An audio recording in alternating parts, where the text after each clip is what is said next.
Thank you. Well, good morning, everybody. Good morning, everybody. That's much better. First of all, it's a real honor for me and a real pleasure to be here. I actually was not expecting to see so many people and so many of you, and it gave me so many flashbacks in terms of when I was from high school all the way when I was in college. And let me tell you a little about me. And I think they gave me 30 minutes, and if I'm fast talking about myself and how I reached this position, maybe we have some QA for 5-10 minutes. If you ask any questions, that way it will be much more dynamic and interactive. But originally, I'm a farm boy from Atillo, Puerto Rico. It's in the northern part of Puerto Rico. I'm a dairy farmer. So I used to, on weekends, I'm the oldest of 5 children. So that means on weekends and summer, I have to wake up at 2 o'clock in the morning to help with the farm, meaning the cows. We have to milk them. So that's how my life started, which is pretty cool because I had to be prepared for storms, hurricanes, droughts, and so on and so forth. That helped me now that I'm in charge also of public health preparedness for the nation. But one of the things that I promised myself was when I go to college and I do my pre-med and then I go to medical school, I never going to go into a specialty that I have to wake up in the middle of the night. And then I became an OBGYN. So 90% of our work is during the night. Well, after I did, first of all, so always think that about yourself in terms of who you are and how you can achieve things. Never be afraid. But the most important thing is understanding of who you are, and to have a friend or a mentor that can help you. You don't have to have one mentor. You can have many mentors that can help you in many ways. In high school, my advisor told me that I would never go into medicine. And the reason was the detention room had my name written all over the place. I was very good in mathematics and science. Conduct was not my specialty. So, and then when I went to college, I realized that I went into a fraternity, so I'm going to be very honest. I like third days a lot. But I realized that if I didn't pay attention, I would never be able to first pass the exams and second be able to go to medical school. So I had to balance party time with study time. But I had some buddies also that would help us. So we work hard and so on and so forth. I did my medical school in Puerto Rico, went to Connecticut where I live, and did my specialty in obstetrics and gynecology. I also did a master's in business administration.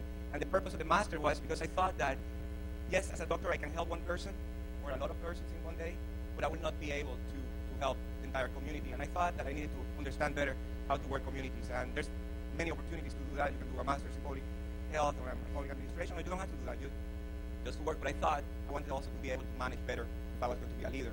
So essentially that's why I did my MBA and worked out very good because then I became the Commissioner of Health for the state of Connecticut, which you call here the Secretary of Health for the state of California. And at that time, I firmly believe, if you're going to remember anything about what I said today, at least I firmly believe, there's no coincidence in life. There's none. I think coincidences are the chances that God has given to you to do something and make a decision about something. And then it's up to you to make it or not. And the way I relate to that, the way I visualize that, is like walking down a hallway with hundreds and hundreds of doors at both sides of the hallway. And you have the option of opening any door or keep walking. Sooner or later, 2 things are going to happen. Either you're going to fall or you're going to hit the wall at the end of the hallway. But before that, you have the opportunity to open a lot of doors. And if you open any door, you may find another hallway, or you may find another 100 doors, and so on and so forth. And I say that because every turn and decision that I have made in my life, related to my career or my personal life, I had many implications after that. And now, one of the things I try to do when I meet any person, it can be in a plane, it can be in a meeting, it can be any place. And we are able to speak. I always ask for information, who you are, if you have a card or an email. And you will be so surprised how many people from 20 years ago are either working with me or right now we're creating projects that are helping other people. Or actually we're being able to help each other.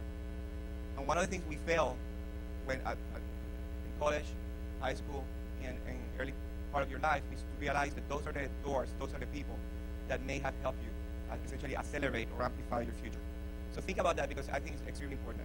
I'm going to fast track what I did after that. After Commissioner of Health, I realized that not only helping my state was going to help my state, so I had to get involved in the national arena. And then I became involved with all the health commissioners of the nation, all the secretaries of the nation. There's an organization called ASCO. That's another thing. Get involved in every possible organization that you believe and have some connection with you. Do that. And then I became the president of the organization. Next I know, I'm the senior most American in the WHO. I'm the deputy director of the Pan-American Health Organization. And then I realized that I'm not only helping the United States, within the United States, I'm helping the United States and the world through the other organization. And then from there I became a senior vice president of a corporate organization, a company, private sector. I was in charge of global health. Actually, the company has business here in California, significant amount of healthcare business in the California area. And I was there for a couple of years, and then this position came up. So you have a concept of how all these coincidences help me. Now, if the budget of my agency, if it was a country, would be the 9th largest country in the planet. 9th largest country. And we already see all public health and all science in health and human services. I'm in the Department of Health and Human Services. I wear the uniform, I'm the Admiral in the United States Public Health Service Board, which I actually, two things I'm going to say. We have a website. I also want you to link at that website. And Lieutenant Commander Guillermo Viles Mendoza on my left side. If anyone is interested in getting more information, please talk to him. My email is very simple. It's my name, Joxel.Garcia@hhs.gov. And honestly, please do not even hesitate to send me an email. Send me an email, ask me questions, because that's how essentially things happen. I'm not shy. As a farm boy, you cannot be shy. So I talk with presidents and queens and kings and everything. And I talk with this fake accent. Half the time I don't know what the heck I say, but I ask the question and I try to learn from everybody. So essentially, that's who I am. I like to work a lot. I like sports. I have 2 kids. Joshua is 13, Kristen is 12. I play tennis, I ski. I play chess. I don't know what else to say. I have a big nose, big ears.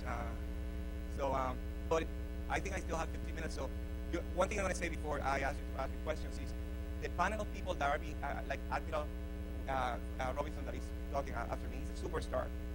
Dr. Duane Reed, another superstar. I mean, I can go on and on with all the superstars that you are going to be listening from after I spoke. These are people that I see them in DC, in Harvard, at Yale University, at UC Davis, at all the great universities, Michigan, all the time, talking not only to students, but to leaders of our nation. Sometimes the tickets for them, for people to go and listen to them, are like in the $250 or more. So you are getting a really cool deal here. And my point is, to not only listen to them, try to connect with them. And if they get a little nasty, tell them I said so. So with that, if anyone has a question or a comment, I will be able to help. Yes, ma'am. My email, joxel.garcia. It's like my name, with a dot in between the name, @hhs.gov. I asked the president to always have subtitles under what I said so people can actually understand, but still the machine has not come up.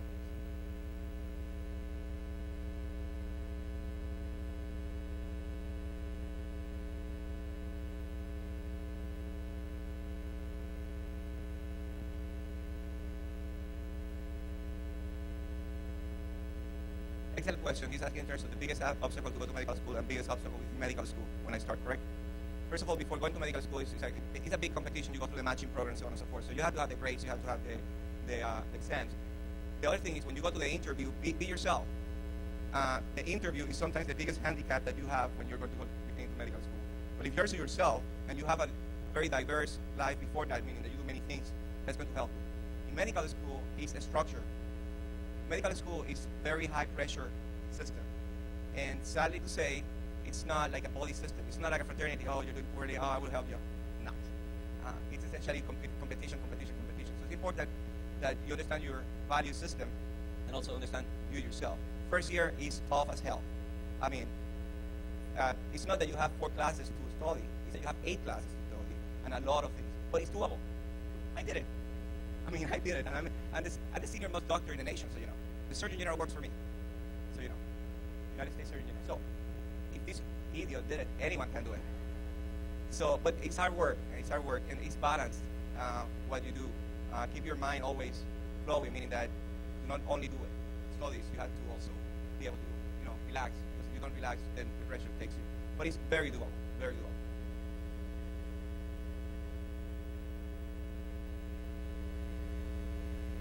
Excellent question. How my medical degree helped me in terms of policy and politics. One thing that, and you can ask Guillermo, you can ask the people that know me. I bring the experience as a doctor, the conversation with my patient, and the pains and sufferings that I had in the front line to any policy that I make. And in every day, I'm signing a lot of things that create some direct impact in you or in people years to come. So I don't take anything lightly, and I always think, what about Joshua? What about Kristen? How is that going to impact it? And I don't have any problem whatsoever. If I do not agree with something, speak up and then go into debates. And we do this literally in a weekly basis. So, but you have to believe in yourself and also have the science behind you. There's some things that sound good, but really are not necessarily that good. and there's some things that may not sound that good, but the science has told us that they're better for the people that we serve. So you have to have that balance. I'm very passionate with everything that I do, but sometimes I have to realize, curtail your passion, go back and realize the numbers and the statistics before you start defending something or not. That's a great point. And always use your background. For emergencies and disaster, I still think when I was 9 years of age, 11 years of age, seeing my family preparing the farm for a storm. I still have those things in my mind.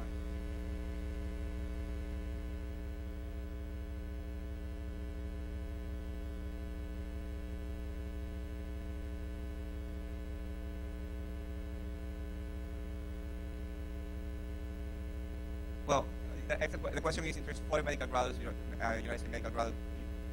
Ponce, Puerto Rico, is a U.S. medical school.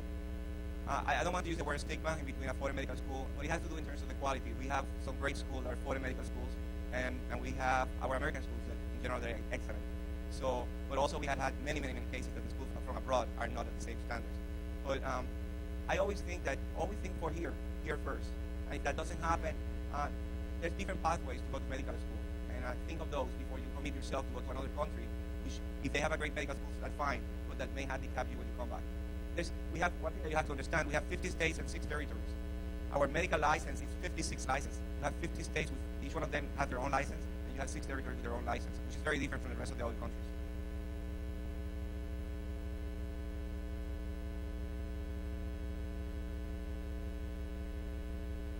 Universal healthcare, excellent question. We envision the following. We envision everybody, every citizen of the United States has been able to have access to healthcare, either by insurance or by services. We also see what is happening right now. Healthcare is going to be changing dramatically in the way that it's delivered. You probably in the next 5-6 years will have probably the opportunity to identify what diseases are you going to be more prone to and what medications you are going to be taking that are more effective because the genetics have moved into that way. So you will be able to realize, oh, my kids say that I'm more prone to have diabetes or asthma and so on and so forth. And so environmental health is going to be very important. Your environmental issues may affect you to be more prone to something or not. So the issue right now is to try to work for everybody to get coverage and also for everybody to get access to healthcare. Everybody, regardless of the political party, that's why everybody's working. But the other thing is, at the same time, how we deliver the healthcare. Because one thing that we have to realize, and this is my experience when I go abroad, there's a lot of countries that have the entire population is covered, but they have to wait month and month to have some care. So we cannot afford that neither here. So we have to continue trying to make the system more user-friendly. That means that areas like telehealth and telemedicine are going to be becoming more standards. So, because it's going to be very difficult for people to go to healthcare systems sometimes, what we will have to do is move the healthcare system to move to people.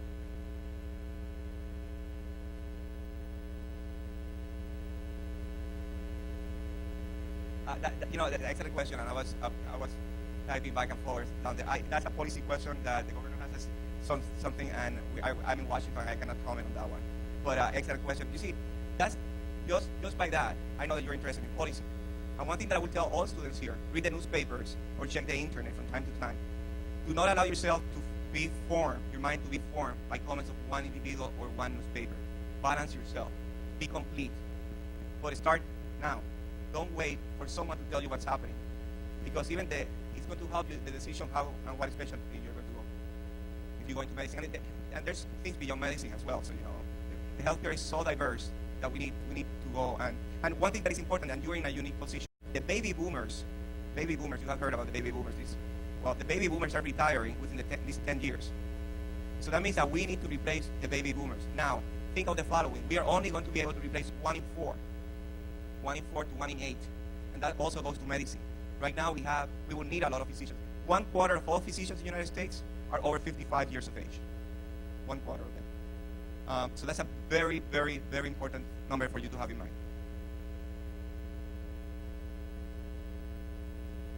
Yes, sir.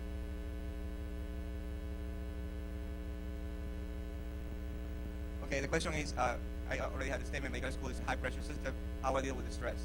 Well, I'm not going to tell you how I deal with stress because I'm a goofball myself. So I'm pretty sure there's books that have better directions how I did it. So I'm not going to even suggest that you do anything that I did. I'm surprised that I was never arrested, but that's another story.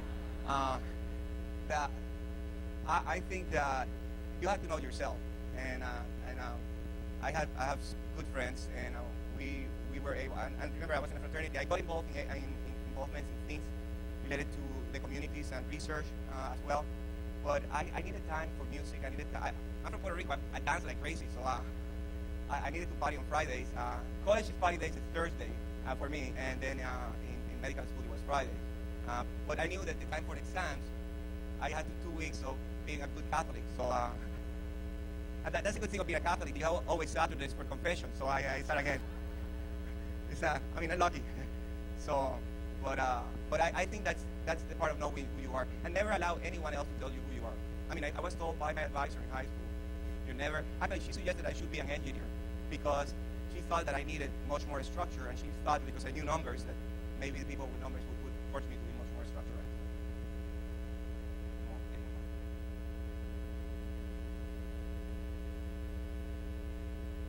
Excellent question. And the question is the vision of global health and the U.S. responsibility. We live in a globalized world, period. We cannot even bring time back. As a matter of fact, from the creation of mankind, we actually have been moving to the globalization, started with communications and so on and so forth. The internet amplified that process. And in poor countries, now they know what we have, and they want that as well. And even the social issues have changed dramatically in other countries. And now we know what Japan has, and we move now mimicking other countries as well. Health, there's two aspects of health. We are only going to be as healthy and as strong as a nation as the weakest neighbor that we have. It's like a chain. The chain is only as strong as the weakest link. Same thing happens. In the hemisphere, we're only going to be as healthy as how healthy a country is going to be with emerging diseases, because if they have it, we're going to have it. Same thing happens. Something happens in Africa, we're also going to have it. So we have to be helping everybody. Now, and you have seen a lot of money being put right now for malaria, TB, HIV, AIDS, emerging diseases that people don't even talk.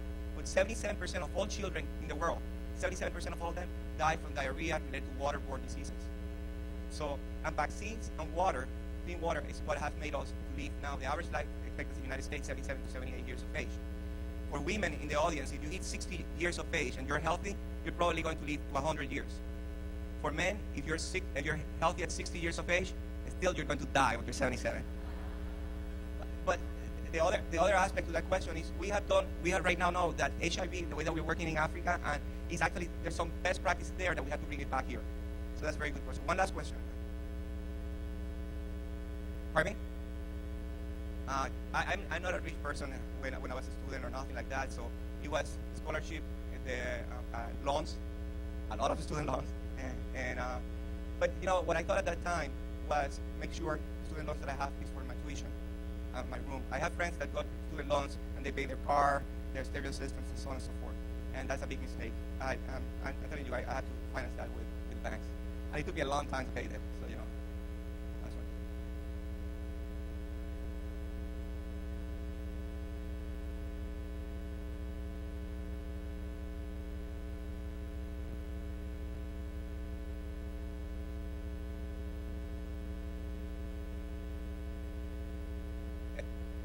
that's right. The hook is coming right now, but it's an excellent question. Everything is interconnected.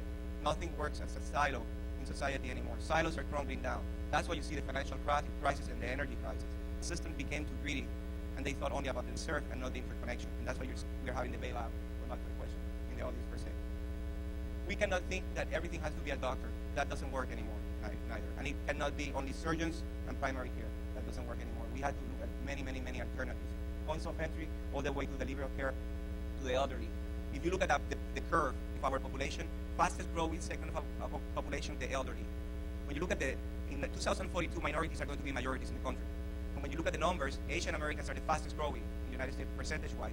Number, the Latinos. But we don't, going to your point, and to a specific part, a specific example to finalize is, look at the nursing homes. We are moving into nursing homes our elderly, okay? Asians and Latinos historically never send their elders to nursing homes. So nursing home systems are not ready to get this bulk of people. Now the culture is changing because now they are being sent. When my grandfather was going to be sent to a nursing home, then the cousins we were fighting. No, who's going to keep it in the apartment? We're going to bring it to an apartment.